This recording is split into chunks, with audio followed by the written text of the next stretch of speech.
Magandang araw mga bata. Sa araw na ito ay may bago tayong aralin sa MAPE PE5 Unang Markahan, Module 1, Aralin 1, na may paksang Tumbang Preso, Introduksyon sa Larong Pagtudla, Tumbang Preso o Touching.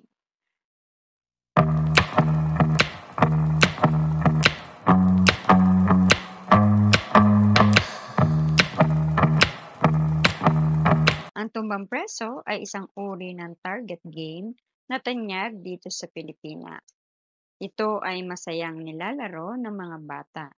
Ang larong ito ay kadalasang nilalaro sa kalye o kalsada gamit ang basyong lata bilang target at tsinelas na pamato. May mga kakayahang nalilinang sa paglalaro nito. Nakakatulong din ito sa paghubog ng mabuting katangian ng isang bata. Subukin. Panuto. Piliin ang titik ng tamang sagot. Isulat ang sagot sa inyong kwaderno. Unang bilang, ang tumbang preso ay halimbawa ng larong blank. A. Building game. B. Invasion game. C. Lead-up game. D. Target game. I-pause ang video upang bigyan daan ng iyong pagsagot. Number 2. Anong mga kagamitan ang kailangan sa paglalaro ng tumbang preso? A. Bola at tsinelas. B. Tansan at barya. C. Latang walang laman at tsinelas. D. Panyo at pamaypay. Sulat mo ang iyong sagot sa iyong sagutang papel. Number 3. Ang mga sumusunod ay mga kagandahang asal na nalilinang sa paglalaro ng tumbang preso maliban sa isa. A. Pagiging madaya. B. Pagiging patas. C. Pakikiisa. D. Sportsmanship. I-pause ang video upang bigyan daan ng iyong pagsagot. Ika-4, saan nagmula ang larong ito? A. San Fernando, Bulacan. B. San Fernando, Tacloban. C. San Rafael, Bulacan. D. San Vicente, Pampanga. Isulat mo ang iyong sagot sa iyong sagutang papel. Ika-5, alin sa mga sumusunod ang pangunahing layunin ng tumbang preso? A. Matamaan ang mga manlalaro ng bola. B. Masipa ng manlalaro ang bola sa malayo. C. Mapalabas ang tansan sa loob ng parisukat. At D. Matumba ang lata sa pamamagitan ng paghagis ng pamato mula sa kinatatayuan nito. I-pause ang video upang bigyan daan ng iyong pagsagot. Ika-6, ano ang target game na may basyong lata na walang laman bilang kagamitan? A. Touching. B. Batuhang bola. C. Tumbang preso. D. Agawang panyo. I-pause ang video upang bigyan daan ng iyong pagsagot. Tayo ay magwasto. Number 7, alin sa mga sumusunod na lugar ang mainam paglaruan ng tumbang preso? A. Bakuran o lansangan. B. Loob ng bahay. C. Loob ng silid-aralan. D. Mabato at madamong lugar. Sulat mo ang iyong sagot sa iyong sagutang papel. Number 8. Alin sa mga sumusunod na skill at health-related fitness ang hindi nalilinang sa paglalaro ng tumbang preso? A. Balance. B. Bilis. C. Lakas ng braso. D. Liksi. I-pause ang video upang bigyan daan ng iyong pagsagot. Number 9. Ilang metro ang layo ng lata mula sa linyang kinatatayuan ng mga manlalaro? A. 1 hanggang 2 metro. B. 3 hanggang 4 na metro. C. 5 hanggang 6 na metro at D. 5 hanggang 7 metro. I-pause ang video upang bigyan daan ng iyong pagsagot. Ika-10, nilalaro ang tumbang preso ng blank. A. Isahan, B. Dalawahan, C. Tatluhan, at D. Maramihan. I-pause ang video upang bigyan daan ng iyong pagsagot. Narito ang ating mga kasagutan. Sa unang bilang, ang isinagot mo ba ay target game? Sa ikalawang bilang, ito ba ang iyong isinagot? C. Latang walang laman at tsinelas. Sa ikatlong bilang, ang isinagot mo ba ay A. Pagiging madaya. Sa ikapat na bilang, ito ba ang iyong isinagot? C. San Rafael, Bulacan. Sa ikalimang bilang, ang isinagot mo ba ay D. Matumba ang lata sa pamamagitan ng paghagis ng pamato mula sa kinatatayuan nito. Sa ika-6 na bilang, ang isinagot mo ba ay C. Tumbang preso. Sa ika-7 bilang, ang isinagot mo ba ay A. Bakuran o lansangan. Sa ika-8 bilang, ito ba ang iyong isinagot? A. Balance. Sa ika-9 na bilang, ang isinagot mo ba ay D. 5 hanggang 7 metro.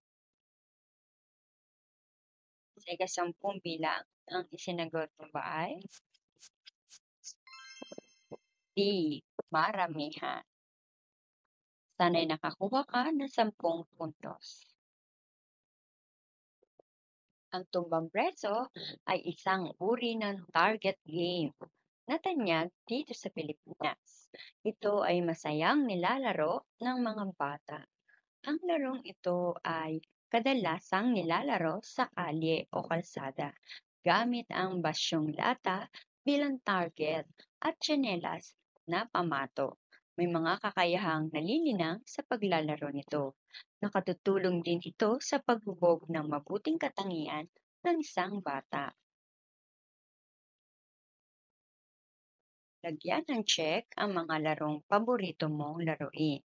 Patintero, sipa, trumpo, piko, luksong lupid, shato, holen o jolens, luksong tinik, taguan, tiyakat o kadang-kadang.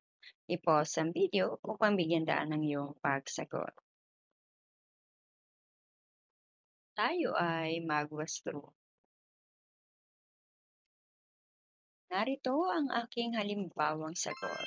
Patintero, piko, luksong lubid, shato, luksong tinik, at taguan ang mga paborito kong laruin.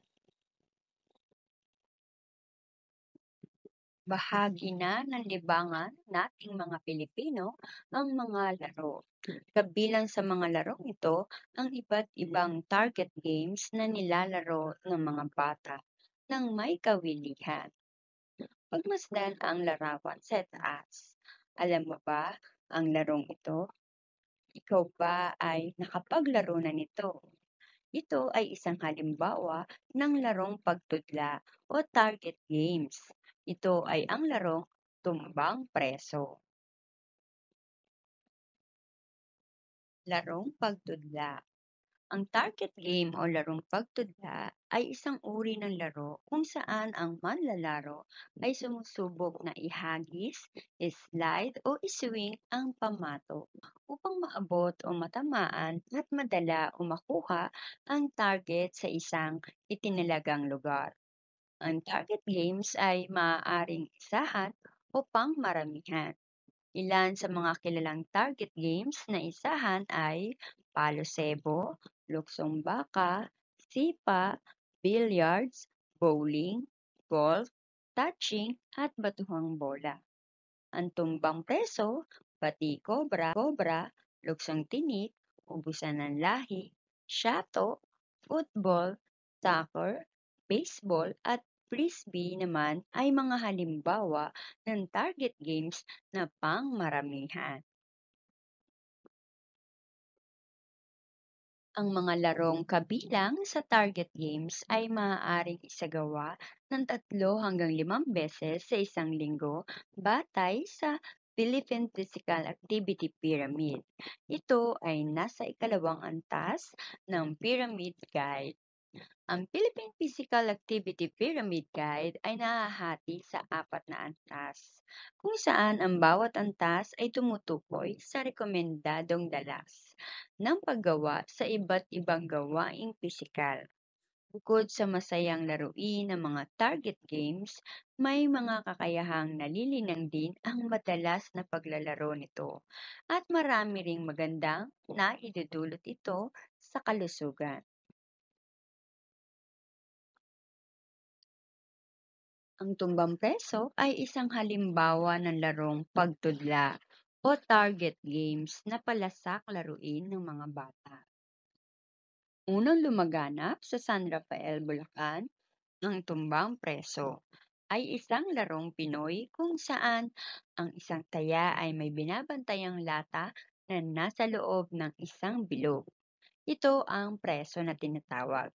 Ang ibang manlalaro naman ay mga tagahagis ng tsinelas na ang layunin ay mapatumba at maalis ang preso o yung lata sa loob ng bilog. Ang layunin ng taya ay makataga o makataya ng isang tagahagis habang ang mga ito ay kumukuha ng mga tsinelas sa palaruan. Ang natagang natayang tagahagis ang magiging susunod na taya. Mga kagamitan: tsinelas, lata, yeso o tiyok pangmarka. Paraan ng paglalaro. Una, itayo ang lata sa loob ng bilog na guhit na may diametrong 1 talampakan. Kalawa, ang manuhan o pamulang guhit ay 5 hanggang 7 metro ang layo sa lata. Ikatlo, magmanuhan upang piliin ang taya. Sa isang tumayo sa tabi ng lata at ihagis sa manuhang guhit ang tsinelas. Ang tsinelas na pinakamalayo sa guhit ang magiging taya. Ang taya ay tatayo malapit sa lata, maaaring sa likod o gilid ng bilog, ngunit hindi niya maaaring harangan ng kahit anumang bahagi ng kanyang katawan ang lata. Ang mga tagahagis naman ay nasa manuhang guhit. Ikalima, isa-isang pupukulin ang lata gamit ang tsinelas upang maalis o tumilapon ito palayo sa bilog. Ika-6, sa tuwing titilapon ang lata ay kukunin ito ng taya at itatayo sa loob ng bilog. Ika-7, kung tumilapon ng lata ngunit nakatayo pa rin ito saan mang dako ng lugar na pinaglaruan, patuloy na babantayan ito ng taya. Hindi kailangang ibalik ito sa bilog. Ika-8, kapag natumba naman ang lata, ito ang pagkakataon para kunin ng mga tagahagis ang kanilang tsinelas at bumalik sa manuhang guhit. Ika-9, kapag nakatayo ang lata at may nataga o nataya, ang nataga o nataya ang magiging bagong taya. Ika-10, hindi maaaring tagain ang manlalarong nasa manuhang guhit. Hindi rin maaaring managa ang taya kung nakatumba ang lata. Ika-11, kapag naghahabol ang taya, maaaring sipain ng ibang manlalaro ang lata upang tumamba ito. May mga kasanayan na napapaunlad ng larong tumbang preso. Ito ay ang sumusunod: pagtudla o pag-target, pagtakbo, pag-ilag upang hindi mataya, paghagis ng pamato, pagdampot ng tsinelas. Bukod sa kaisang pisikal na naidudulot ng paglalaro ng tumbang preso, ito rin ay nagpapaunlad ng mga sumusunod na katangian: pakikiisa, sariling disiplina, determinasyon, pagiging patas, pagpapakita ng magandang saloobin sa pagiging sports. Pagyamanin. Sa tulong ng mga magulang, nakatatandang kapatid o kamag-anak, isagawa ang mga sumusunod na kasanayan sa larong tumbang preso ng 8 beses at punan ang talahanayan sa ibaba. I-pause ang video upang bigyan daan ng iyong pagsagot. Narito ang ating karagdagang gawain. Halina't pasalungin pa natin ang iyong mga kasanayan. Isagawa ang mga sumusunod na gawain. Pause ang video upang bigyan daan ng iyong pagsagot.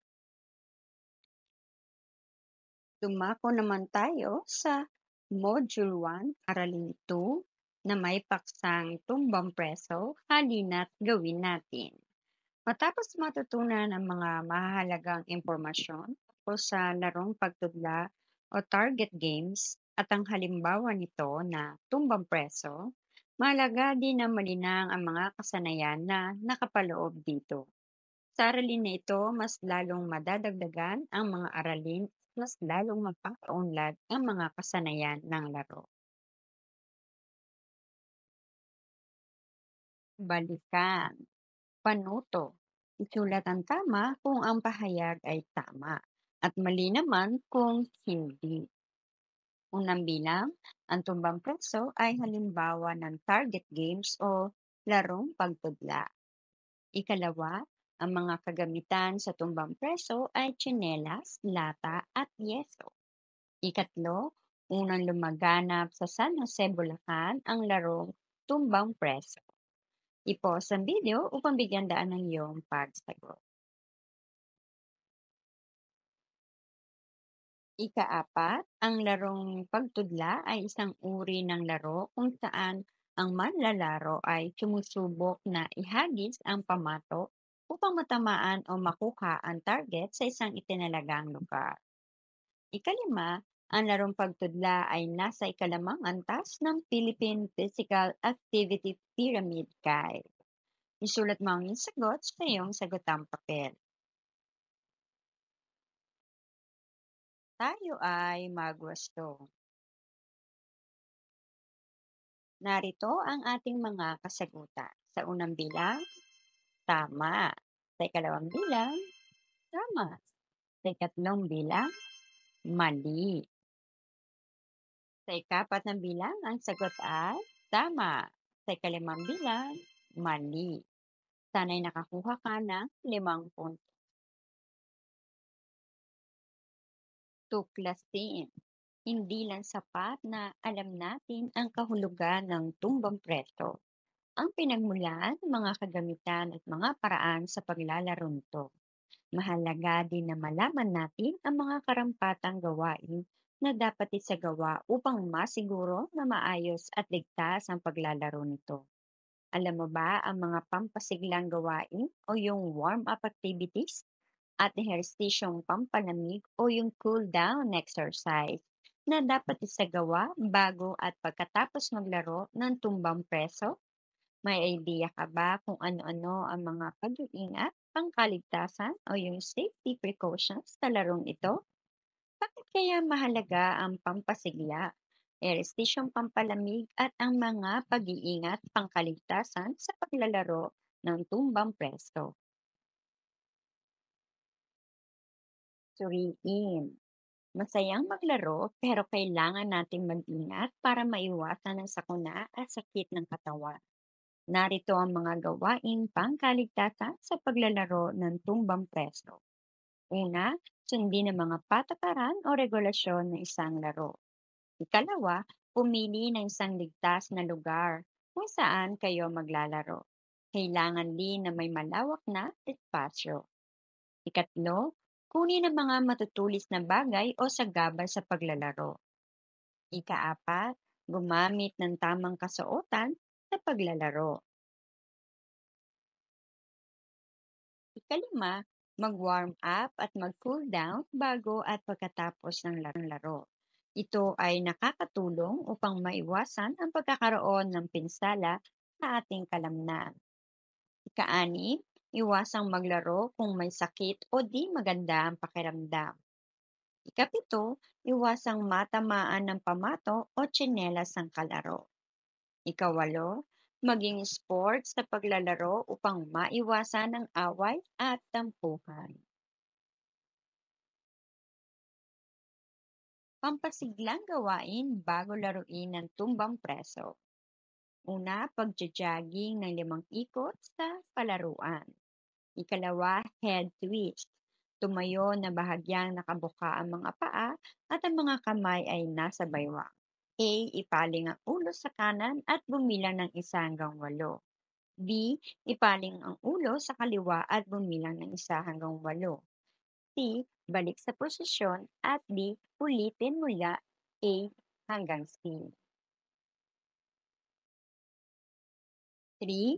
Shoulder rotation. Tumayo na baghagyang nakabuka ang mga paa. Nakapatong sa balikat ang mga kamay at tuwid ang ulo. A. Paikutin ng balikat paharap at bumilang 1 hanggang 8. B. Paikutin ng balikat patalikod at bumilang ng 1 hanggang 8. C. Ulitin ng A at B. Ikaapat, arm circles. Tumayo na bahagyang nakabuka ang mga paa at nakataas ang mga braso. A. Iunat ang braso sa gilid na pantay sa balikat at paikutin paharap at bumilang ng 1 hanggang 8. B. Paikutin pabalik at bumilang 1 hanggang 8.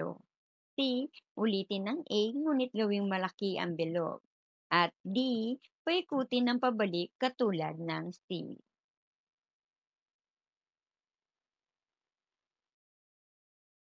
Ikalima, half knee bend. Tumayo ng tuwid at nasa baywang ang mga kamay. A. Dahan-dahang ibaluktot ang tuhod at bumilang ng 1 hanggang 4. B. Iunat ang tuhod at bumilang ng 1 hanggang 4. C. Ulitin ng A at B ng 3 beses. Ika-anim, jumping jack.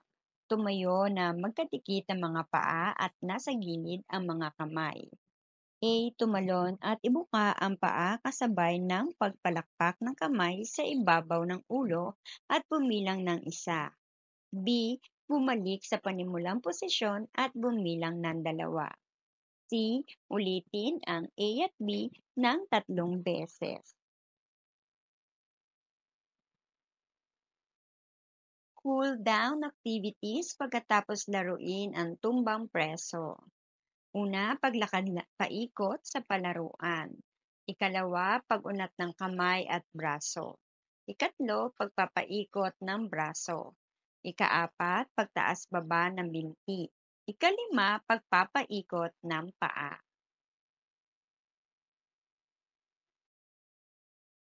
Pagyamanin. Gawain 1. Itagawa ang mga sumusunod na mga pampasiglang gawain. Hayaan na tulungan ka ng iyong magulang o ibang miyembro ng pamilya sa pagsasagawa ng mga gawain. Narito ang mga pampasiglang gawain: jogging, head twist, shoulder rotation, arm circles, half knee bend, at jumping jack.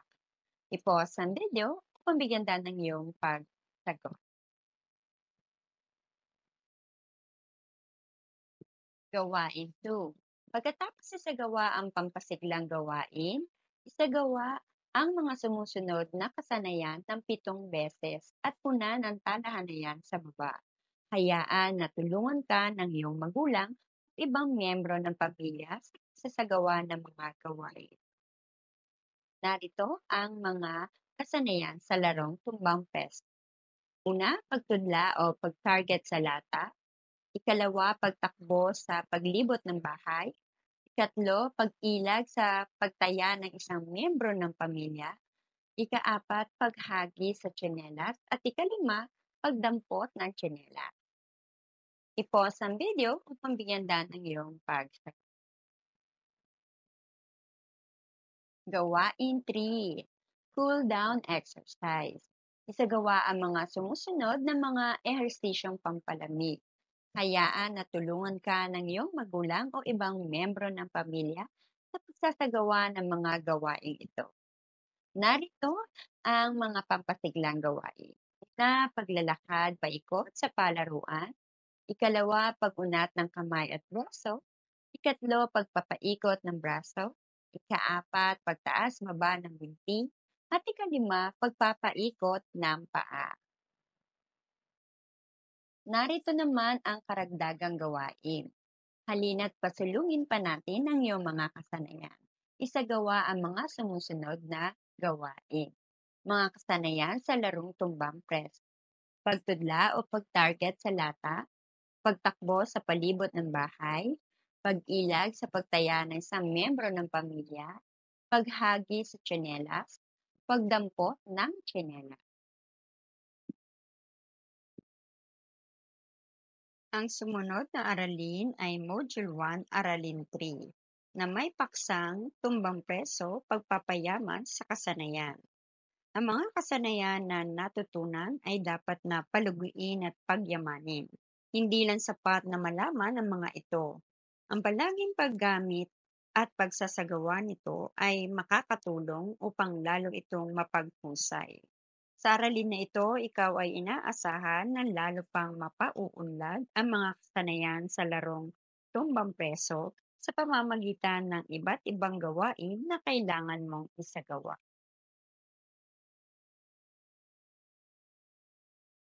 Balikan. Hanapin mo ako. Bilugan ang mga salitang may kinalaman sa larong tumbang preso na mabubuo at makikita sa ibaba. Narito ang ating word hack. I-pause ang video upang bigyan daan ng iyong pagsagot. Tayo ay magwasto. Narito ang ating mga kasagutan. Bulacan, yeso, tsinela, pagtakbo, paghagi.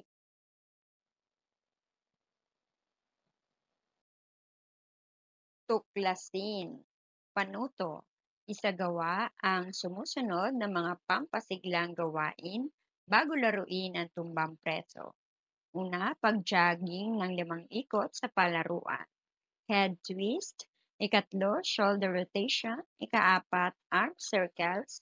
Ikalima, half knee bend. At ika-6, jumping jack. Suriin. Sa hangarin na maging matagumpay ang paglalaro ng tumbang preso, kailangan na lubusang maintindihan ang mga pamamaraan at mechanics sa paglalaro nito. Narito ulit ang mga paraan sa paglalaro ng tumbang preso. Una, itayo ang lata sa loob ng bilog na guhit na may diametrong 1 talampakan. Ikalawa, ang manuhan o pamulang guhit ay 5 hanggang 7 metro ang layo sa lata. Ikatlo, magmanuhan upang piliin ng taya. Isa-isang tumayo sa tabi ng lata at ihagi sa manuhang guhit ang tsinelas. Ang may tsinelas na pinakamalayo sa guhit ang magiging taya.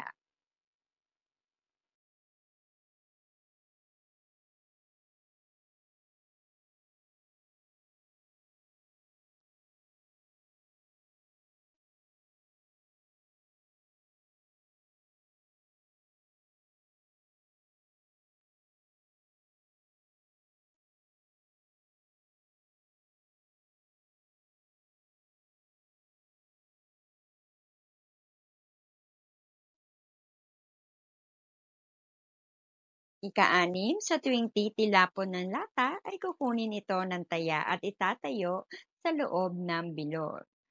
Ika-7, kung tumilapon ng lata ngunit nakatayo pa rin ito saan mang dako ng lugar na pinaglaruan, patuloy na babantayan nito ng taya.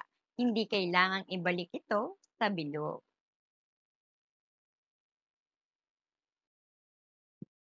Ika-8, kapag natumba naman ng lata, ito ang pagkakataon para kunin ng mga tagahagis ang kanilang tsinelas at bumalik sa manuhang guhit.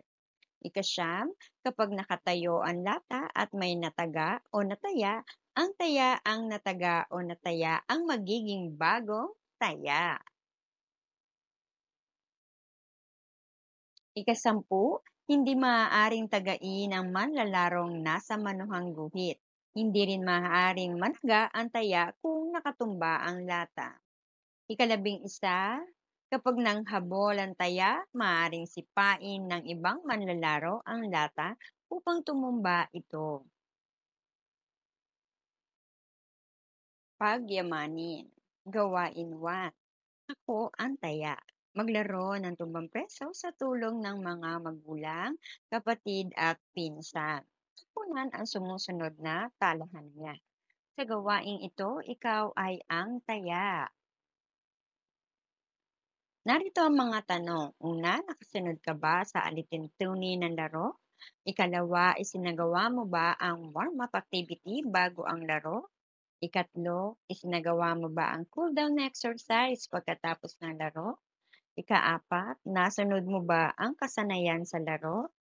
Ika-5, nasunod mo ba ang mga hakbang pangkaligtasan sa paglalaro? Ika-6, nagampanan ko ba ng mabuti ang pagiging taya? Ika-7, naitagawa ko ba ang mga kasanayan na magagamit bilang taya? Sagutin ang mga tanong ng oo o hindi. I-pause ang video upang bigyan daan ng iyong pagsagot. Gawain 2. Cool down exercise. Isagawa ang mga sumusunod na mga air stasyong pampalamig. Hayaan na tulungan ka ng iyong magulang o ibang membro ng pamilya sa pagsasagawa ng mga gawain ito. Una, paglalakad paikot sa palaruan. Ikalawa, pag-unat ng kamay at braso. Ikatlo, pagpapaikot ng braso. Ika-4, pagtaas-baba ng binti. Ika-5, pagpapaikot ng paa. I-pause ang video upang bigyan daan ng iyong pagsagot. Karagdagang gawain. Halina't pasulungin pa natin ang iyong mga kasanayan. Isagawa ang mga sumusunod na gawain. Mga kasanayan sa larong tumbang preso, pagtudla o pag-target sa lata. Ikalawa, pagtakbo sa palibot ng bahay. Ikatlo, pag-ilag sa pagtaya ng isang membro ng pamilya. At ika-4, paghagis sa tsinelas. Ika-5, pagdampot ng tsinelas. Isagawa ito ng 20 beses.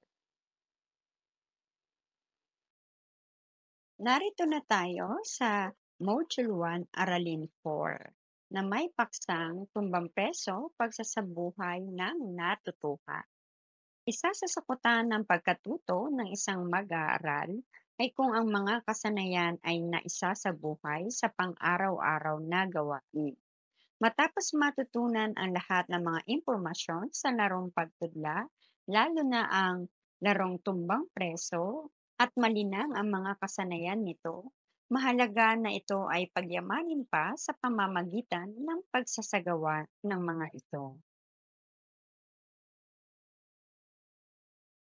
Balikan. Alin sa mga sumusunod ang mga kagamitang ginagamit sa larong tumbang preso? Lagyan ng check.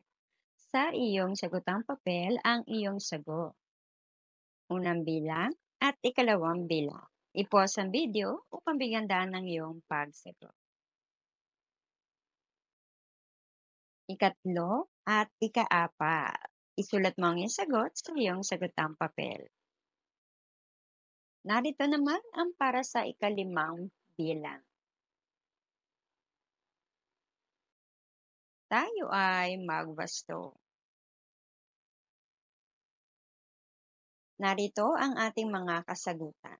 Unang bilang, check. Ikalawang bilang, walang check. Ikatlong bilang, walang check. Ikaapat, check. Para naman sa ikalimang bilang, walang check. Pagyamanin. Sa tulong ng mga magulang, nakatatandang kapatid o kamag-anak, isagawa ang mga sumusunod na kasanayan sa larong tumbang preso ng 8 beses at punan ang tahalahan na yan sa baba. Mga kasanayan sa larong tumbang preso, pagtudla o pag-target, pagtakbo sa palaruan, pag-ilag sa pagtaya ng kapamilya o kalaro, paghagis sa tsinelas at pagdampot ng tsinelas. I-pause ang video upang bigyan daan ng iyong pagsagot.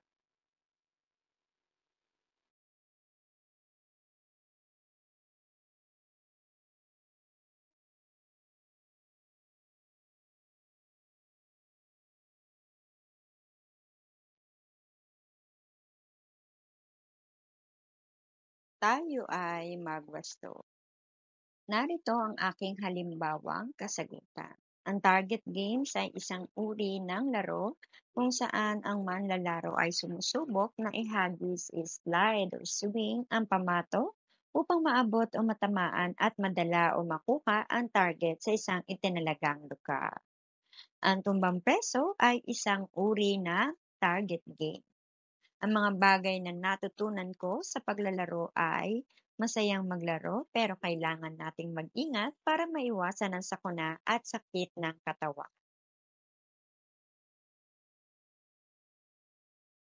Isagawa.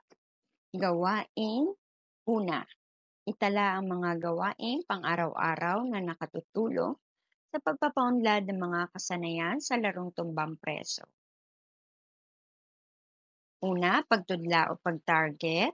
Ikalawa, pagtakbo. Ikatlo, pag-ila. Ikaapat, paghagis. Ikalima, pagdampot. I-pause ang video upang bigyan daan ng iyong pagsagot.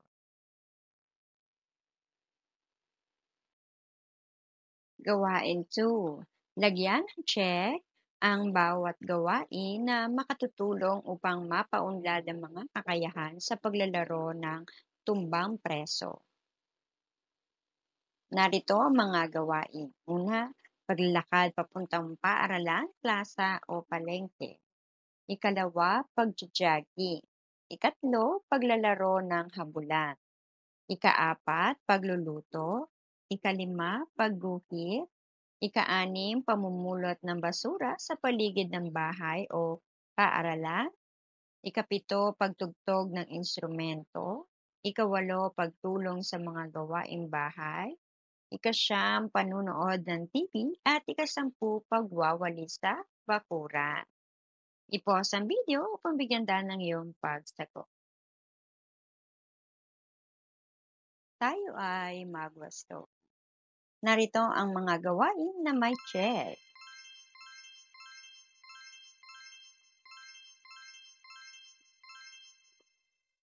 Sana'y nakakuha ka ng 10 puntos.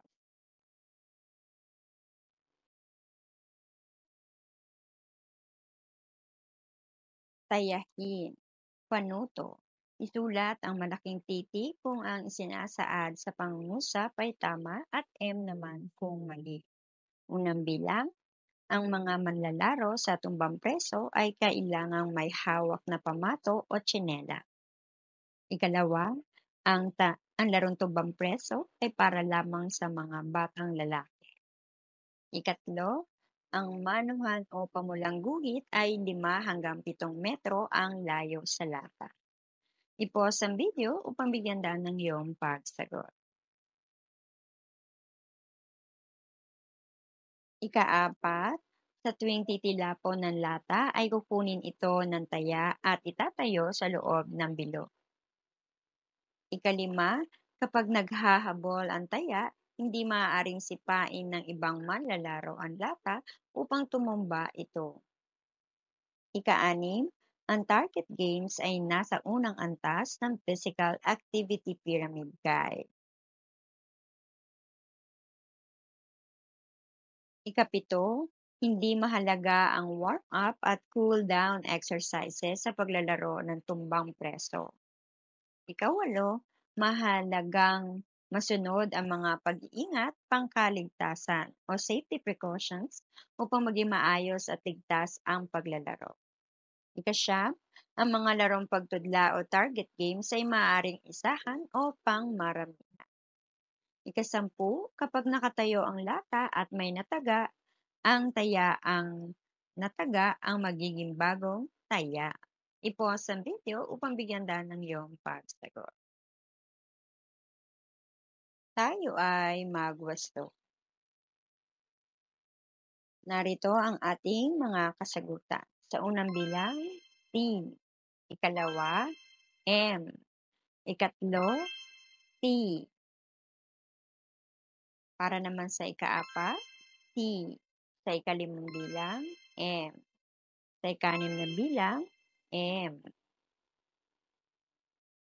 Sa ikapitong bilang, M. Sa ikawalo, T. Sa ikasyam, T. At sa ikasampu, T. Sana'y nakakuha ka ng 10 punto.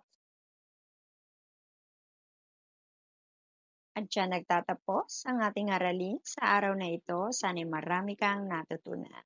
Please click on like, share, and subscribe button. Also the notification bell so you won't miss any of my videos. Thank you!